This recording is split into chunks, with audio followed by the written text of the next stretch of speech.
Welcome to the Deep Dive. Today we're taking a plunge into some, well, pretty unusual source material. It's a 1975 discourse really focused on the path to spiritual experience. Yeah, it's quite specific, almost like a technical manual for the inner life. Exactly. It's not just theory, it feels like spiritual engineering. Mm. So our mission here is to pull out the practical steps, the nuts and bolts for finding that internal alignment. Especially when dealing with things we can't just, well, see or touch with our normal senses. Okay, so let's unpack this. Right off the bat, the source tackles a big problem. Yeah. We sort of know there's this higher reality, God, the subject partner, Uh-huh. but our own position as the object partner feels shaky, unclear. We can't measure the spiritual realm easily. So where do you even start? And the source is very direct about that. It says you absolutely cannot start by trying to look outward at God. That's just not the initial step. Right. Too far too soon. Pretty much. You have to begin by looking inward, analyzing yourself, your own internal state. And specifically, the text points to the mind, not the body. Why the mind first? Well, because the body's relatively constant, right? The mind. That's where the action is. It changes dramatically based on your environment, your habits, your emotions. So even if the core human mind is the same, ours are all kind of customized by life. Exactly. Your internal baseline, let's call it the horizontal, is always shifting.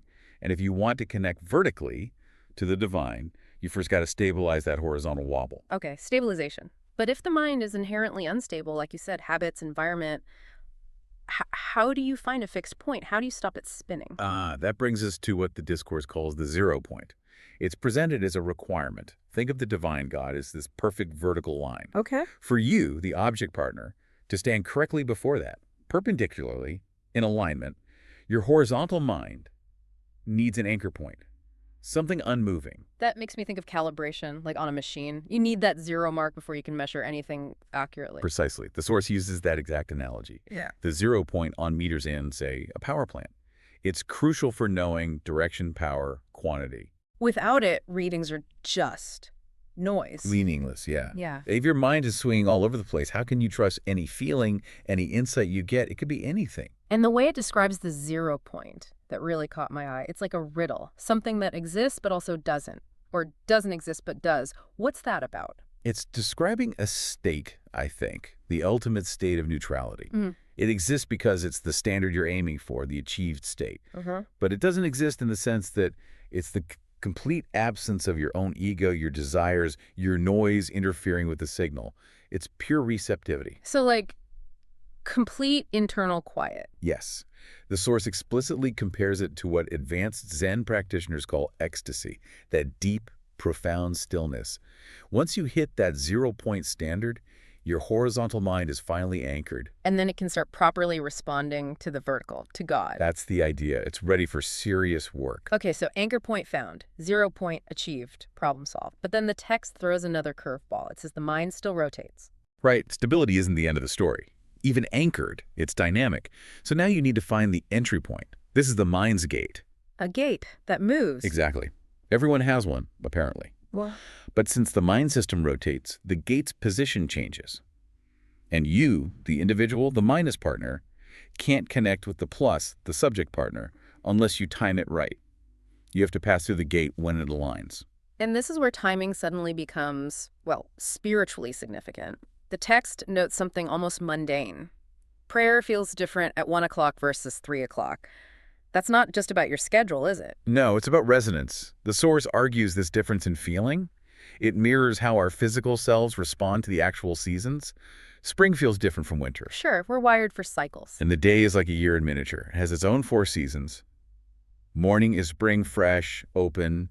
Noon is summer, peak energy. Evening is fall. Night is winter. Oh, I follow the analogy. It even breaks it down further, saying the morning itself has 4 mini-seasons within it. Springtime feelings, summery, autumnal, wintry, All right. all within a few hours. Wow, that's detailed. So the point is, The point is efficiency. You need to figure out your best time.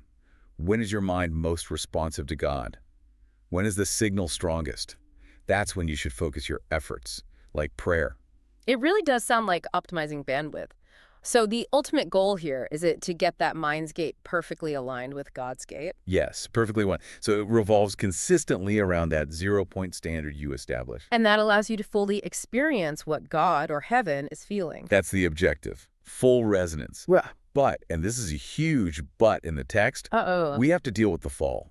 Our minds aren't pure. They're a mix of good and evil impulses all tangled up. Right. You might think you're doing good, but maybe the root is selfish. Exactly. So setting that mind's gate, filtering correctly, the source calls it the most important matter in your life of faith. You've got to screen out the static, the evil mind interference before the true signal gets through. Okay.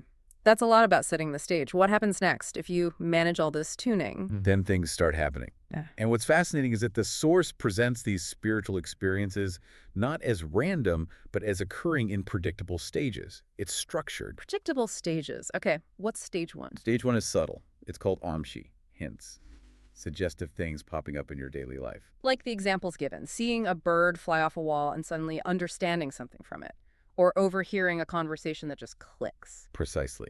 It means your mind has reached a certain stability, certain frequency. It's starting to resonate with the spirit realm, like a tuning fork picking up vibrations. So stuff that seems random to others starts having meaning for you. Exactly. Because the fall, the source says, broke our connection with nature, people, God. This stage is about starting to mend those connections, picking up on the subtle language again. So practically, what do you do? Cultivate a seeking heart. Approach everything, everyone with this sense of, what can I learn here? What hint is being offered? Even just the person next to you on the bus. Treat every interaction as potentially significant. Right. The text uses this lovely image. Your mind emits invisible electronic waves searching for its object. It develops a unique smell of the mind. A smell. Metaphorically. Like a butcher smells of meat, the seeking mind develops its own frequency, its own scent that attracts relevant information, attracts those hints. Okay, Hamshi, the hints. Got it. What comes after you get good at reading those? Stage two, revelations and directions. Now it gets more direct. These often start in dreams, but particularly in that half-awake state. That hypnagogic state, like just before sleep or just waking up? Yes. The source mentions St. Paul's experience of the third heaven as being potentially like this. It's not just a hint anymore. It's clearer vision or instruction. And this is where the text gets really rigorous, almost scientific. Very much so. It insists. You must compile and analyze the data scientifically. Interpret these revelations carefully, misunderstanding them. That can lead you down a bad path.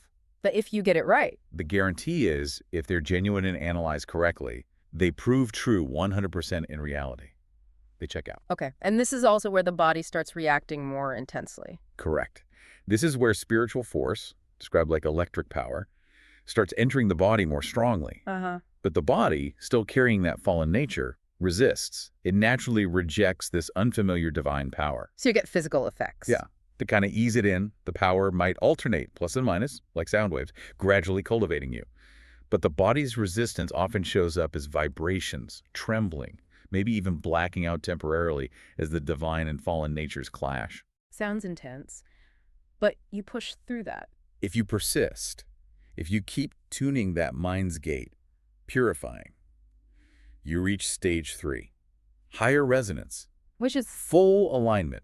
You're essentially entering the spirit world more directly, experiencing things like described in the book of Revelation, feeling God's presence and guidance actively in your daily waking life. wow. So what happens then? How does that manifest? The mind itself starts giving very direct instructions. You might literally be struck dumb if you try to say something wrong. Really? Or you might find yourself, say, scolding someone quite sharply, even if your conscious self didn't intend to, because the internal guidance is that strong. It's acting through you. That sounds potentially problematic in public? Exactly. The source gives a huge warning here. Yep. You need absolute control. If you can't handle this level of spiritual input without grounding, people will think you're crazy.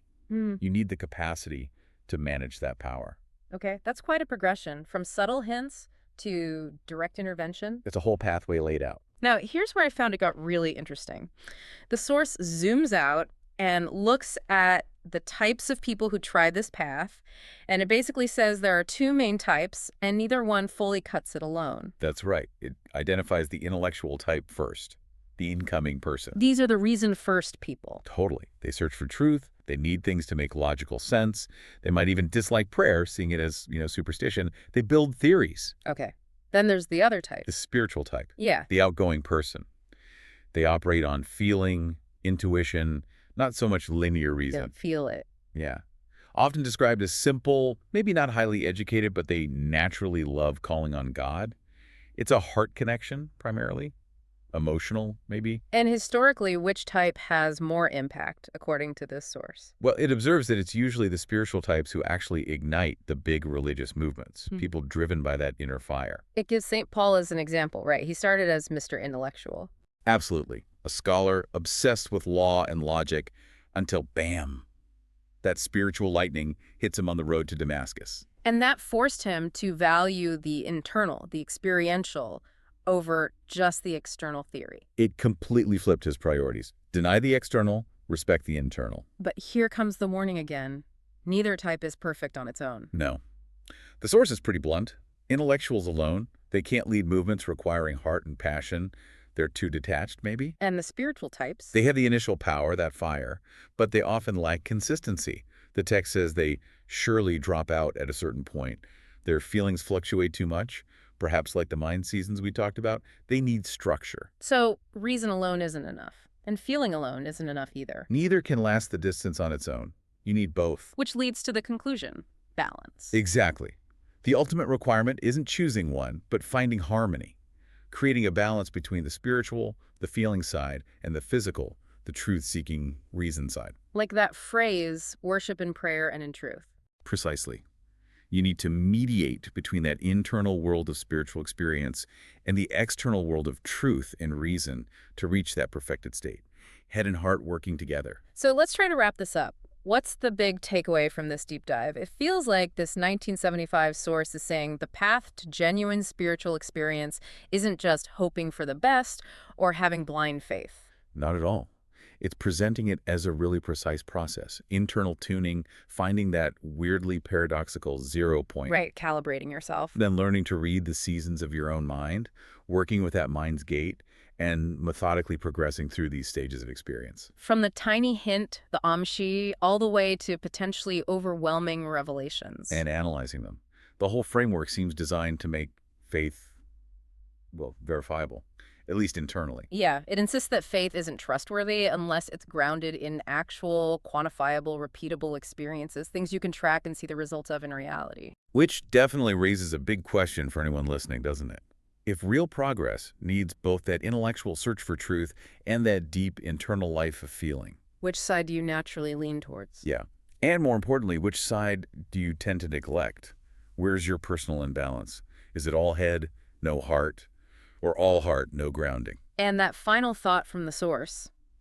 The ultimate goal isn't just getting revelations. No, it's about becoming the kind of person, purifying your body and mind so thoroughly that you can handle everything heaven wants to teach you. Receive it all while not being overwhelmed at all. Developing the internal strength and clarity to manage that divine connection with grace. That's the aim.